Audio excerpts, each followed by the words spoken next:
अज़ाब कब्र का अजीब वाक़या। तिजारत में लोगों को धोखा मत दो। अब्दुल हमीद इब्न महमूद मगोली कहते हैं कि मैं हजरत अब्दुल्ला इब्न अब्बास की मजलिस में हाजिर था। कुछ लोग आपकी खिदमत में हाजिर हुए और अर्ज किया कि हम हज के इरादे से निकले हैं। जब हम ज़ातुल सफ़ा, जो कि एक मकाम का नाम है, पहुंचे तो हमारे एक साथी का इंतकाल हो गया। चुनांचे हमने उसकी तजहीज़ व तकफीन की, फिर कब्र खोदने का इरादा किया।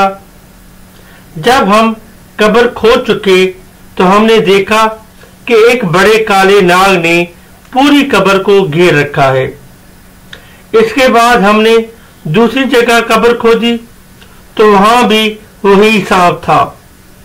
हम मैयत को वैसे ही छोड़कर आपकी खिदमत में आए कि हम क्या करें। हजरत अब्दुल्ला इब्न अब्बास ने फरमाया, ये सांप इसका वो बदअमल है जिसका वो वादी था। जाओ इसी की कब्र में दफन कर दो।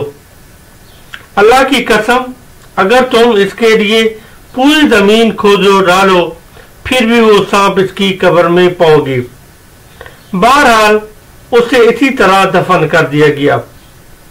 सफर से वापसी पर लोगों ने उसकी बीवी से उस शख्स का अमल पूछा तो उसने बताया कि उसका ये अमल था कि वो गल्ला बेचता था और राना बोरी में घर का खर्च निकाल कर इसमें इसी मकदार का भुस मिला देता था। गोया के धोखा से भुस को असल गल्ला की कीमत पर फरोख्त करता था।